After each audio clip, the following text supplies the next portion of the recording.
Okay, let's picture this. You're navigating this landscape where everything's constantly shifting under your feet. Right. The stakes are incredibly high, budgets are just ballooning, hundreds of Yeah, millions. it's the reality even for the giants, isn't it? The video game industry. Exactly. And when when they don't quite go to plan, you feel the ripples everywhere. Absolutely. It's a high-stakes world, and, decisions from companies like Microsoft, they have huge implications. Huge. Not just for their spreadsheets, right? But for like the whole world of making games. The very fabric of it. Go. That's what we're diving into today.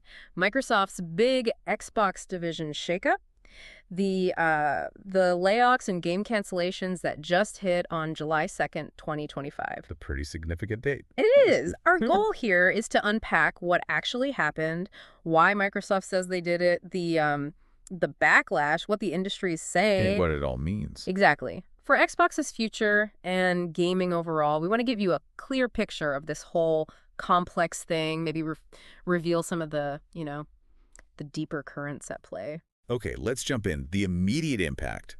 What did this actually look like on the ground? Well, you mentioned those huge implications. Let's talk scale first. Microsoft said around 9,000 jobs globally Wow. across the whole company. That's what, about 4% of everyone they employ? That's a big number in itself. It is. But the real shock, I think, for the gaming community was how hard Xbox game studios got hit specifically. Yeah, the community definitely felt that shockwave. Studios like Rare, The Initiative, Turn 10, ZeniMax, King, all named, all significantly impacted. It's a heavy list. It is. And what really stands out are those two big game cancellations that came with the news. Okay, tell us about those. Why were Everwild and Perfect Dark such big deals? What made them stand out? Well, take Everwild. That's from Rare. It had been in development since, I think, 2019. Right, we'd seen bits and pieces that looked unique. Very unique. And that's Yeah. a long time, a lot of investment, time, talent, money, just poof, shelved. Years of work. Years. And then there's the Initiative's Perfect Dark reboot. Highly anticipated. Yeah, people were excited for that one. They were working with Crystal Dynamics, weren't they? That's right, a partnership deal. But here's the real kicker. The reports say the Initiative studio itself, Wait, the studio? a whole studio shutting down as part of this. Wow. Okay. That's huge. Not just canceling game, but dissolving the whole team. Exactly. Years of effort, creative teams, just gone. So the scale of that loss, it really makes you ask why? What's driving Microsoft to make such drastic moves? Well, looking at the bigger picture, the leadership there, Phil Spencer, Matt Booty, they've framed this as needing to refocus, to gain agility. Agility. Corporate speak. Sort of. They're talking about streamlining operations, pivoting resources to what they're calling high-growth areas, into adapting to a changing market. Okay. But it feels less like just trimming fat and more like a calculated bet that maybe efficiency can somehow replace or speed up that messy creative process. And efficiency. I get that for, say, manufacturing, but game development. How does that translate? Well, it ties straight into costs. AAA game development. The price tag is just soaring. We hear numbers like $200 million. Regularly. Yeah. Sometimes more. So cutting projects that seem maybe underperforming or just taking too long or maybe a bit too out there. Like Everwild, perhaps. Perhaps. It directly saves cash, boosts the bottom line. It's a financial move, really. Shifting capital to where they think the returns will be highest, especially when money's tight. And is there a broader tech angle here, too, beyond just the games themselves? Oh, definitely. These cuts seem really connected to Microsoft's big push into AI. We're seeing them trim layers in management, cut roles in sales, engineering. It signals a wider shift, using AI more across the board. To make things more efficient. To boost efficiency, yeah. In ways that might really change human roles, how work even gets structured inside the company. So it's not just about specific games struggling. It's part of a bigger, maybe AI-driven operational shift. Seems like it. But as you can imagine, moves like this, especially in creative fields, they don't go down smoothly, do they? There's got to be backlash. Oh, absolutely not. Yeah. There's definitely been significant backlash. Critics are pointing to this as, well, more evidence that Microsoft has historically struggled with managing the studios it buys. Right. The studio graveyard narrative pops up again. Exactly. And maintaining a clear, long-term creative vision for them, it feeds that perception of instability. It's a recurring theme. And canceling a game like Everwild, you said it was years in the making, Rare veterans involved. Yeah, reportedly a decade-long project helmed by some real rare legends. That must hit a raw nerve, it feels like sacrificing art for the quarterly report. That's definitely the feeling in some quarters. Right. Sidestepping artistic ambition for short-term financial gain instead of, nurturing something unique. And the human cost, the talent. That's maybe the most painful part, the talent exodus it can trigger. Yeah. We've already heard about Greg Mails leaving Rare. After how long? 35 years. Wow.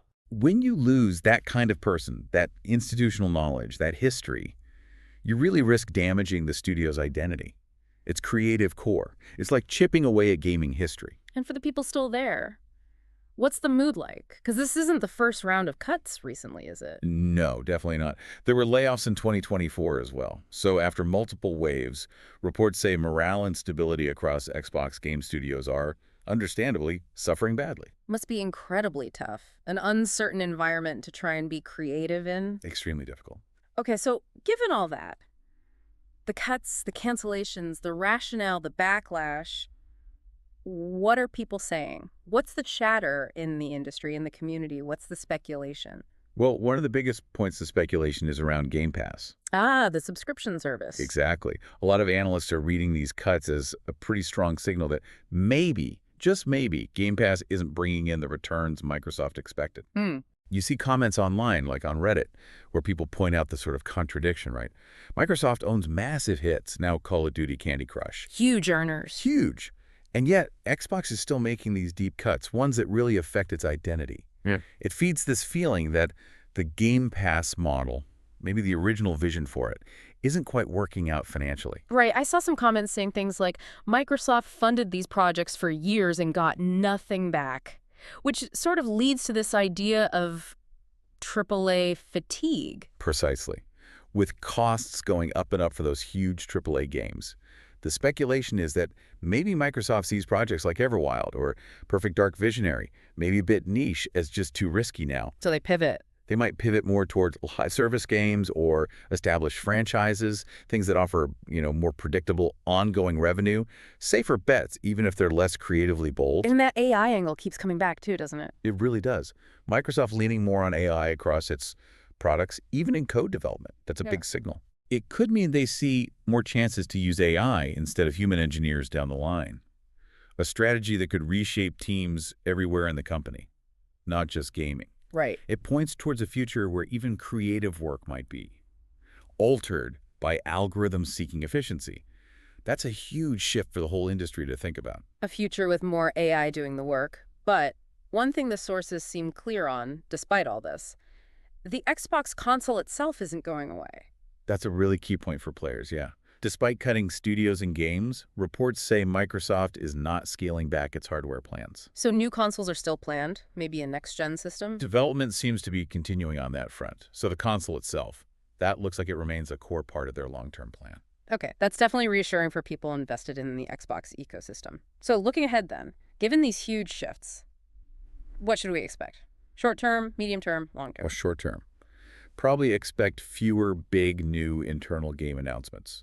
Fewer commissions for those potentially risky, large-scale projects. Makes sense. The focus is likely going to be on streamlining the studios they have left and really leaning into the existing franchises that are proven moneymakers. Okay. And moving out a bit, midterm. Midterm, I think we'll see that continued shift towards live service games or maybe more aggressive cross-platform strategies. Making games available everywhere, not just Xbox. Exactly. Maximizing how long an IP makes money and across how many different devices and stores.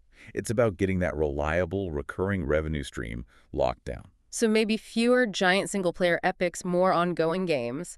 And the long view, this feels like the big one. What does Xbox become? It really does. That's the critical question, isn't it? Long-term, can Xbox win back trust as a place for genuinely creative, big-budget, original games? Oh. Or does it just become more risk-averse, leaning heavily on the familiar franchises, the services, prioritizing predictable profits over those groundbreaking, potentially risky new experiences?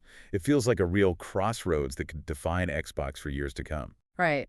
So just to wrap up this deep dive, what we're seeing with Microsoft's recent Xbox moves, the layoffs, the cancellations, it's a major strategic pivot. Definitely. It's about sharpening financial focus, streamlining everything, especially with their big AI ambitions in the background. Efficiency is the buzzword. It is. But while that might look good on paper, boost earnings, It clearly risks damaging Xbox's identity, its reputation as a home for bold, original The games. fallout is real. Losing talent, the uncertainty about what games are even coming, the shaken trust. It's a huge test for Microsoft. Can they balance that need for financial discipline with, actual innovation? Which leaves us and you listening with a pretty big question to chew on, doesn't it? It really does. In an industry that's increasingly driven by tech, by these massive, massive budgets, Mm. what's the actual cost of efficiency? Especially when it impacts creative risks and Yeah, human talent. exactly. How will that balance between the spreadsheets and genuine innovation? Mm. How will that define the next era of gaming? And ultimately, what kind of games will end up in your hands because of it?